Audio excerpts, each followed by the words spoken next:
8장. 그 무렵에 또 큰 무리가 있어 먹을 것이 없는지라 예수께서 제자들을 불러 이르시되 내가 무리를 불쌍히 여기노라. 그들이 나와 함께 있은지 이미 사흘이 지났으나 먹을 것이 없도다.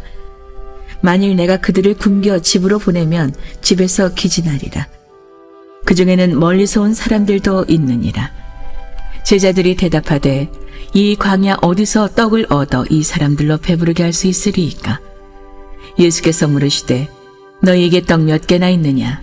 이르되 7이로소이다 하거늘 예수께서 무리를 명하여 땅에 앉게 하시고 떡 7개를 가지사 축사하시고 떼어 제자들에게 주어 나누어 주게 하시니 제자들이 무리에게 나누어 주더라. 또 작은 생선 2마리가 있는지라 이에 축복하시고 명하사 이것도 나누어 주게 하시니 배불리 먹고 남은 조각 7광주리를 거두었으며 사람은 약 4,000명이었더라.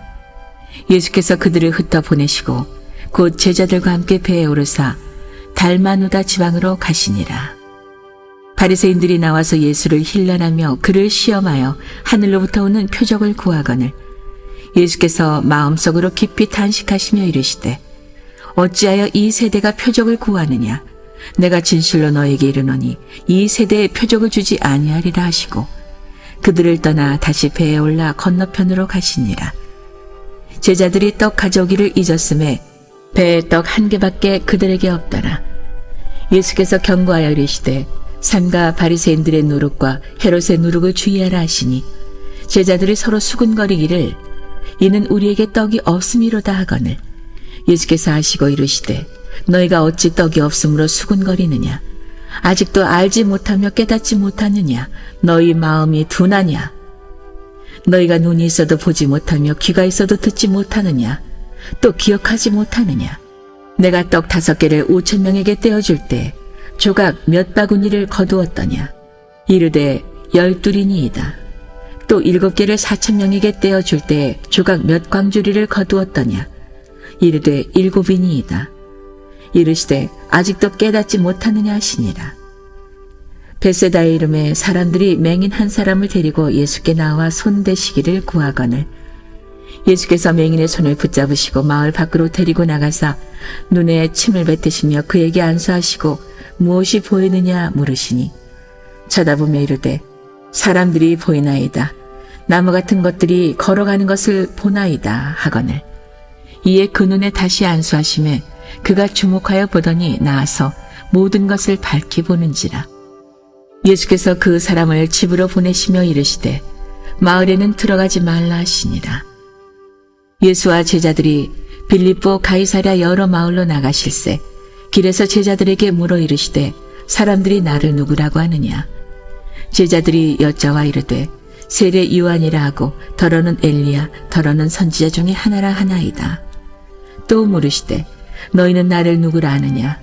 베드로가 대답하여 이르되 주는 그리스도시니이다 하매 이에 우리의 일을 아무에게도 말하지 말라 경고하시고 인자가 많은 고난을 받고 장로들과 대제사장들과 서기관들에게 버림받아 죽임을 당하고 사흘 만에 살아나야 할 것을 비로소 그들에게 가르치시되 드러내놓고 이 말씀을 하시니 베드로가 예수를 붙들고 항변하매 예수께서 돌이키사 제자들을 보시며 베드로를 꾸짖어 이르시되 사탄아 내 뒤로 물러가라.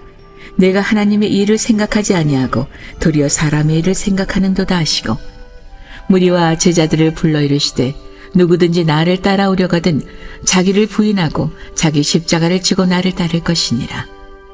누구든지 자기 목숨을 구원하고자 하면 잃을 것이요 누구든지 나와 복음을 위하여 자기 목숨을 잃으면 구원하리라. 사람이 만일 온 천하를 얻고도 자기 목숨을 잃으면 무엇이 유익하리요? 사람이 무엇을 주고 자기 목숨과 바꾸겠느냐? 누구든지 이 음란하고 죄 많은 세대에서 나와 내 말을 부끄러워하면 인자도 아버지의 영광으로 거룩한 천사들과 함께 올 때 그 사람을 부끄러워하리라.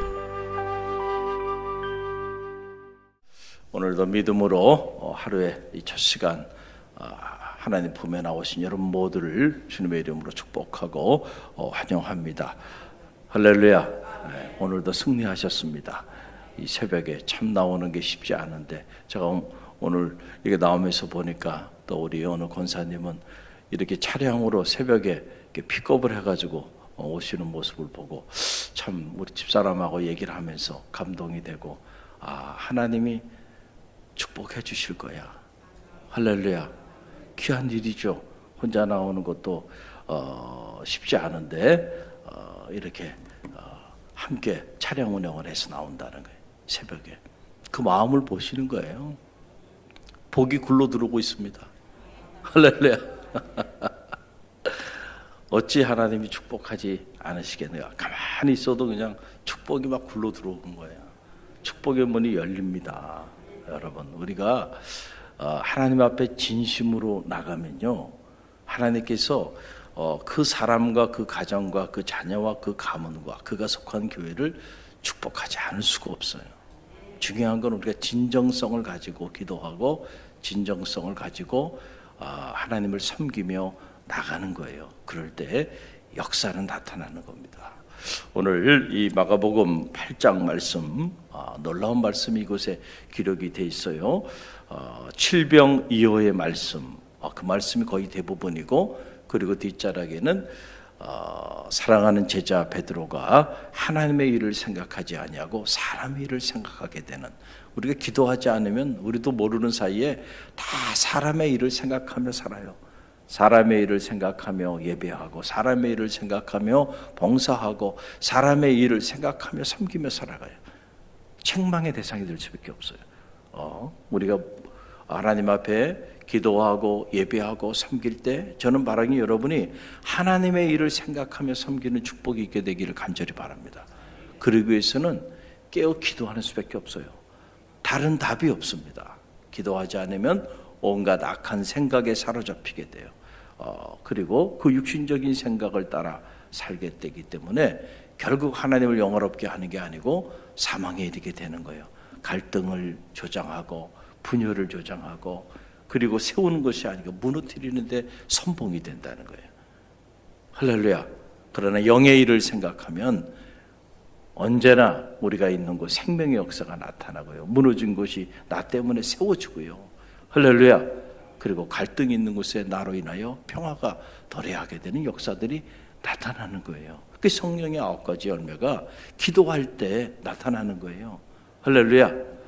오늘 우리가 잠시 묵상할 말씀은 이 앞부분 칠병이어의 사건에 대한 얘기를 제가 여러분에게 좀 말씀을 드릴게요. 오병이어의 사건과는 좀 다르게 이 칠병이어의 이 기록을 보게 되니까, 이 칠병이어의 이 기록에는 주님께서 먼저 제자들에게 이 수많은 무리들을 먹일 것을 제의하는 이런 장면이 나와요. 오병이어의 때는 제자들이 먼저 주님에게, 주님 지금 이러고 있을 때가 아닙니다.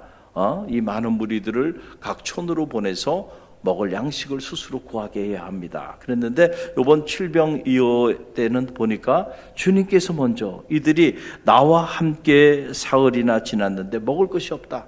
이 상태로 두면 다 기진맥진하고 쓰러질 테니까 우리가 이들에게 먹을 양식을 줘야 되겠다. 주님이 이렇게 말씀하세요. 우리가 가진 게 없는데 주님 어떻게 이 많은 무리들을 먹일 수 있겠습니까? 그러니까 주님이 너희가 가지고 있는 게 얼마나 되느냐라고 물어보니까 7병이어예요. 그러니까 떡 7개하고 그리고 물고기 한 2마리 정도, 그 정도를 가지고 있는 거예요. 그래, 가져와. 그리고는 그거를 축사하시고 다 나눠줍니다. 그 놀라운 사실은 그걸 나눠줬는데 그 떡 7개하고 물고기 2마리 가지고요, 오늘 말씀을 보게 되니까 무려 4,000명을 먹이는 이런 놀라운 기적을 경험하게 되는, 이런 놀라운 기적이 일어나는 이런 장면이 오늘 이 마가복음 8장 안에 쫙 기록이 되어 있는 것을 보게 됩니다. 자, 그런데 이런 이제 놀라운 기사와 이적을 행하셨어요. 그 이전에는 오병이어의 기적을 행하셨고 빈들에서 7병이어의 기적을 행하셔서 굶주린 자들을 다 먹이시는 이런 역사를 이루었습니다. 그런데 놀라운 사실은 이런 기적을 행하여 주셨는데도 불구하고 이런 기적에 대해서도 만족하지 못한 사람들이 있었다. 그것 가지고도 부족해. 그래서 더 큰 표적을 구하는 이들이 있었다. 그들이 누구냐면은 바리새인들이었다는 거예요. 바리새인들. 자, 여러분 그 내용이 11절에 나와요. 11절에 보면 참 안타까운 기록이 나오는데 한번 봅시다. 바리새인들이 나와서 예수를 힐난하며 그를 시험하여 하늘로부터 오는 표적을 구하거늘. 참 이 한 절의 말씀을 이렇게 묵상하면서 참 어떤 경우에도 우리가 이 바리새인처럼 살아서는 안 되겠다라는 생각을 다시 한번 하게 돼요. 다시 한번 하게 돼요. 바리새인들 자칭 어려운 사람이에요. 자칭 신앙생활 본인이 가장 잘한다고 생각하는 사람들이에요. 그래서 너희들도 이렇게 신앙생활 해야 된다고 날마다 외치는 사람들이 바리새인들이었단 말이에요. 그 당시에. 그런데 자, 그들이 주님께서 이렇게 칠병이어의 역사를 행하여 주셨어요. 그런데도 그거 가지고 안 된다는 거야. 하늘로부터 오는 더 큰 표적을 보여봐 라고 말을 하는 거예요. 그런데 그 자세를 보니까 여러분 모든 것은 자세에서 결정됩니다. 태도가 고도를 결정하는 거예요. 할렐루야. 그래서 여러분들이 예배드리는 자세 이거 중요합니다. 그렇죠? 섬기는 자세, 이 자세가 중요하다니까요. 자세가. 자, 주님 앞에 나와서 구하는 이 바리새인들의 자세를 보세요. 이게 심각한 문제가 여기 있어요. 자세를 가만히 보니까 그들이 겸손히 궁유를 구하는 것이 아니고, 자 보세요. 오늘 11절에 보게 바리새인들이 나와서 예수를 어떻게 하여? 힐난하여. 힐난한다는 게 뭡니까? 비난한다는 거거든요. 아주 비웃으면서 비판하면서 조롱하는 거. 아주 모욕적으로. 이게 힐난하는 거예요. 자, 이런 자세를 가지고 지금 주님께 나와서 구하는 거예요. 여러분 구하는 게 구한다고 해가지고 다 하나님의 응답이 있는 게 아니에요. 이런 자세로 구하면 안 된다니까요. 바리새인들이 구하는 그들의 기도, 바리새인들만큼 기도 많이 하는 사람이 어디 있어요? 그들은 사람들이 있는 이 거리에서도 하늘에 손을 들고 말이죠.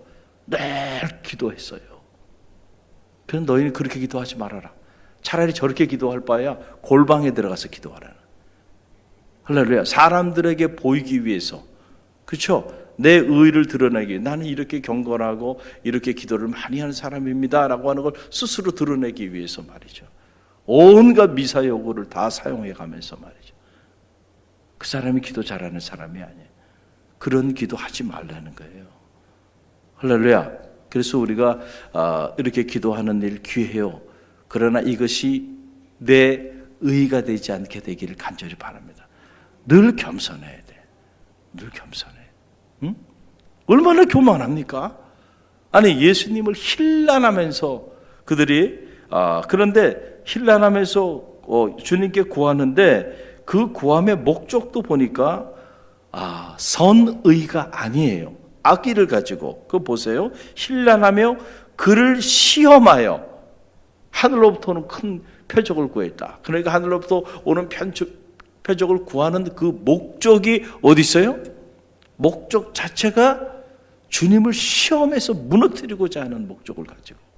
여러분 우리가 신앙생활하면서 이런 목적을 가지고 신앙생활하면 안 돼요. 저는 우리 안에는 선의가 있게 되기를 간절히 바랍니다. 그렇잖아요. 내가 주님께 나와서 봉사하고 섬기고 예배하고 기도하는 것이 선의에 의해서 이루어져야지.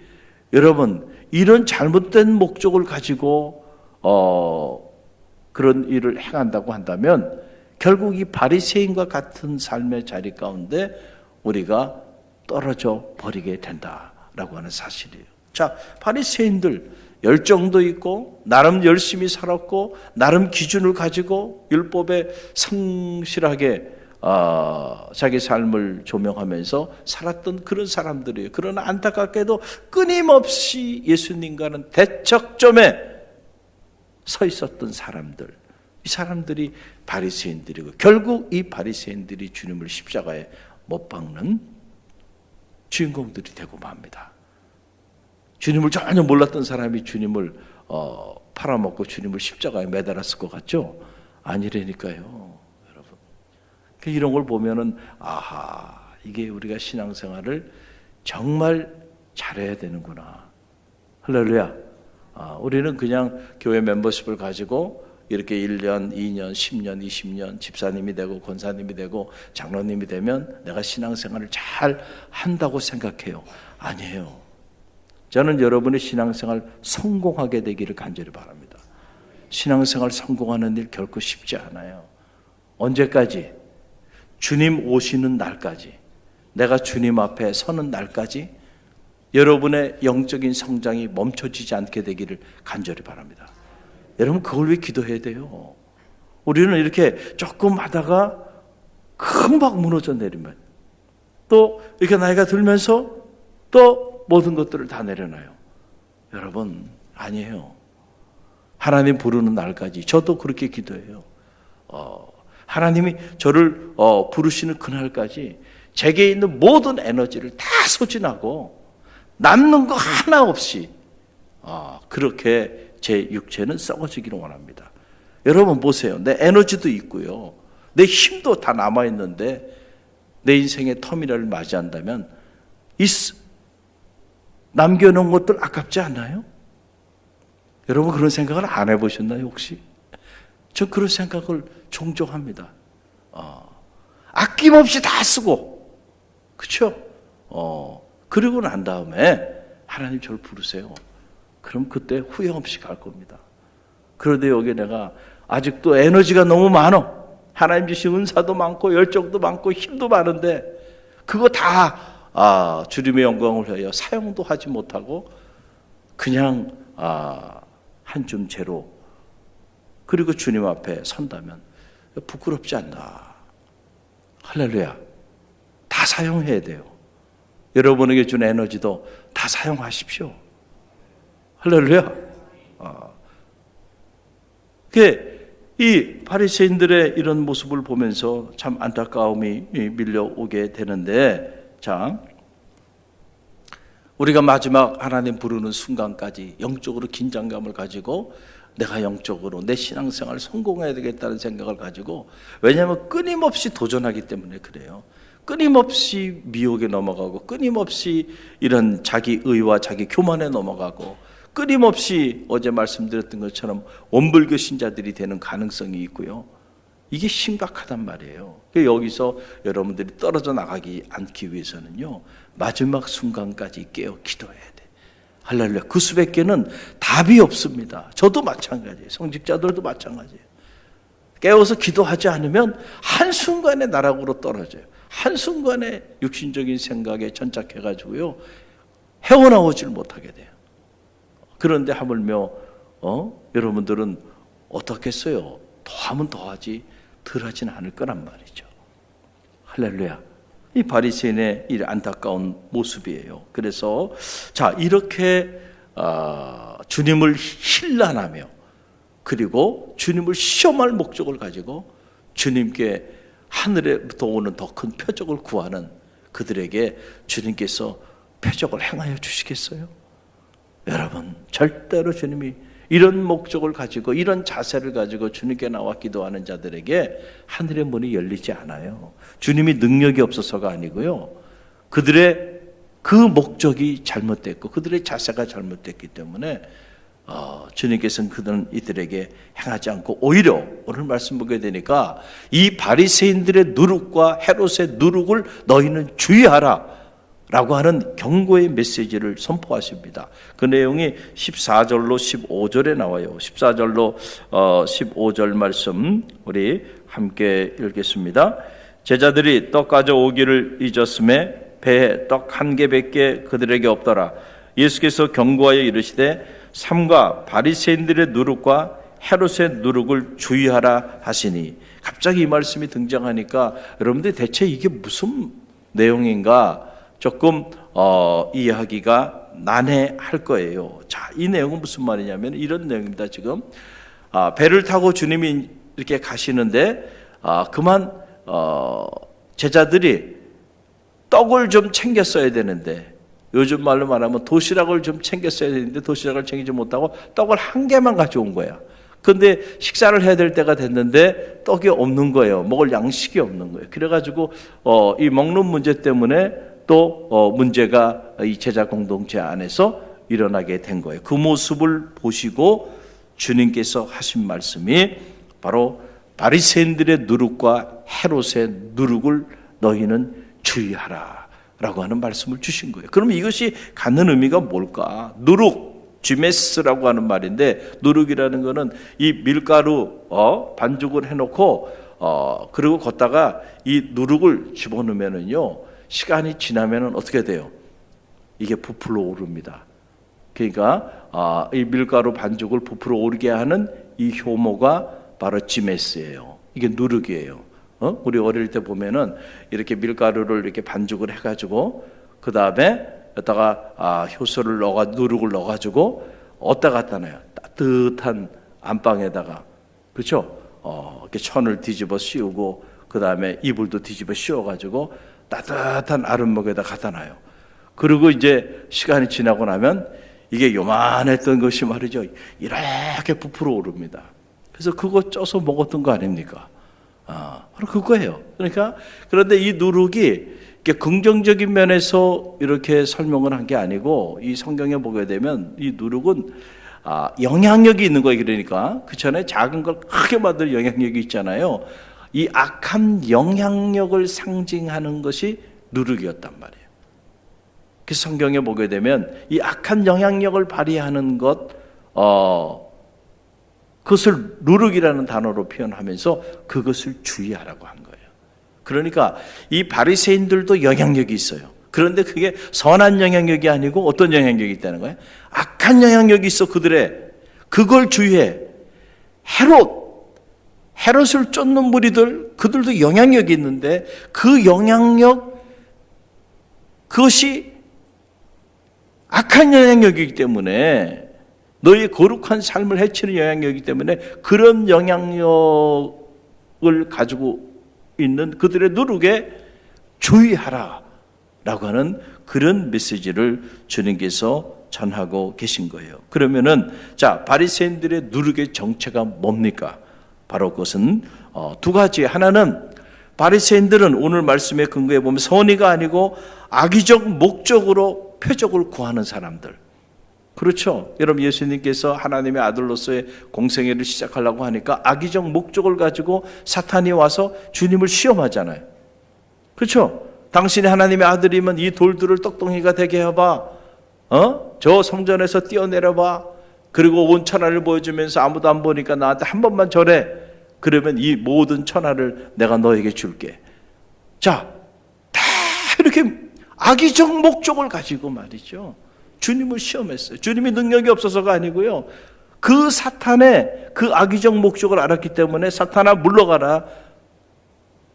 하나님을 시험하지 말라는 거죠. 사람이 입으로 떡으로만 살 게 아니고 하나님 입으로 나오는 모든 말씀으로 살 것이니라. 할렐루야. 기적을 행하시는 것이 아니고 오히려 말씀으로 그들을 경계하고 내치시는 주님의 모습을 보게 돼요. 왜냐하면 그들이 선의가 아니고 악의로, 그리고 무엇보다 주님을 시험하고 무너뜨리기 위해서. 자, 이런 바리새인들의 누룩들이 있다는 거예요. 경계하고 조심해라. 그리고 또 하나는 바리새인들은 겉으로는 의로운 것 같아. 겉으로는 경건하고 거룩한 삶을 사는 것 같은데 그들 안에는 독선과 위선이 있단 말이죠. 그 속은 그렇지 않아. 겉과 속이 달라요. 이런 바리새인들의 누룩을 조심하라. 너희가 이런 누룩의 영향을 받게 되면 너희 신앙생활 성공하기 어려워. 쉽게 말씀드리면 그런 얘기예요. 또 하나, 이 헤롯의 누룩을 조심하라라고 하는, 헤롯은 당시에 이 정치적인 욕망이 가장 강한 인물의 상징성을 갖는 인물인데, 그래서 헤롯 당원들이 있었어요. 그들은 모이면 항상 세속적인 권력과 그리고 세속적인 정치적인 목적을 가지고 이 세상적인 힘을 갖기 위해서 늘 모이면은 그런 것들만 논의하는 사람들이 있다는 거죠. 여러분, 우리가 신앙생활 하면서도요, 대단히 세속적 세속적인 욕망과 욕심을 내려놓지 못하고 오히려 우리의 이 믿음의 길을, 제자의 길을, 이 신앙의 순수한 이 영적인 세계를, 그런 곳을 채우기 위해서 이용하는 사람들도 얼마든지 많이 있다는 거예요. 제자들도 그랬잖아요. 그들이 주님을 따랐던 목적이 나중에 알고 보니까 뭐예요? 주님이 영광의 자리에 오를 때 우리를 오른쪽에, 우리를 왼쪽에 권력 다툼이 일어나잖아요. 바로 이거예요. 이게 헤롯의 뭘 조심하라? 누룩을 조심하라. 주님은 섬기러 오셨는데 자꾸 섬김을 받으려고 그래요. 자, 주님과는 역행하는 거예요. 이게 다 뭐냐면은 헤롯의 누룩들이에요. 우리가 믿음의 길을 걸어가면서 이 바리새인의 누룩, 헤롯의 누룩들, 이런 것들이 우리가 주님의 제자로서 칭찬받는 그런 제자의 길을 걸어가지 못하게 우리를 미혹하고 우리를 공격하고 우리를 무너뜨리는 그런 요소들이에요. 주님이 딱 보니까 떡 하나 가져온 것 가지고 아직도 문제제기하면서 힘들어하는 그런 제자들의 모습을 보니까 그 안에 이 바리새인의 누룩과 헤롯의 누룩이 있음을 알게 된 거예요. 떡의 문제, 빵의 문제, 경제의 문제 중요하죠. 그러니까 이 문제가 되니까 제자들이 난감해하는 거예요. 그 모습을 보면서 너희가 아직도 깨닫지 못하느냐? 어떻게 이렇게 마음이 둔할 수가 있겠느냐? 5병 이후의 기적, 7병 이후의 기적의 사건들을 행하여 줬는데도 아직도 깨닫지 못하냐? 너희가 지금 누구와 함께 하느냐는 거죠. 하나님의 아들로 오신 생명의 떡이신 주님과 지금 함께 하고 있는데 내가 대도체 얼만큼 표적을 보이고 얼만큼 기적을 보여야 너희가 이 떡의 문제, 빵의 문제, 경제의 문제 가지고 이렇게 소란을 피고 또다시 이 문제 가지고 문제 제기를 할 수 있겠느냐라고 하는 그런 얘기예요. 사랑하는 성도 여러분, 생명의 떡으로 오신 하나님의 아들 그 예수 그리스도가 저와 여러분과 함께 하십니다. 그분 한 분이면 사실은 충분한 거예요. 우리가 그분을 실제로 모시고 살지 않기 때문에 그분 외에 다른 것들이 더 필요한 거죠. 권력도 필요하고 그거 외에 어떤 사람들에게 칭송을 받기 위하여 자기를 스스로 의롭다 드러내는 이런 바리새인의 누룩도 필요하고, 그래서 자꾸 하나님의 아들로 오신 생명의 떡이신 주님을 가르쳐버리고 그거 외에 비본질적인 것들을 가지고 자기를 채우고자 몸부림치고 그런 것들이 없다고 해서 서로 문제제기를 하고 싸움을 하고 갈등을 갖고 있다는 거죠. 하나님의 아들로 오신 생명의 떡이신 예수 그리스도, 그분을 여러분들이 경험하고 그리고 그분과 함께 동행하는 그런 삶이 저와 여러분 가운데 있게 되기를 간절히 바랍니다. 그러면 다른 게 필요가 없어요. 정말로 좋은 걸 취하면요 덜 좋은 건 눈에 보이지 않는 거예요. 할렐루야. 오늘 이 새벽에 세상의 그 무엇보다도 가장 고배하고 보배롭고 가장 소중한 하나님의 아들로 오신 예수 그리스도, 그분을 만나는 축복이 있게 되기를 간절히 바랍니다.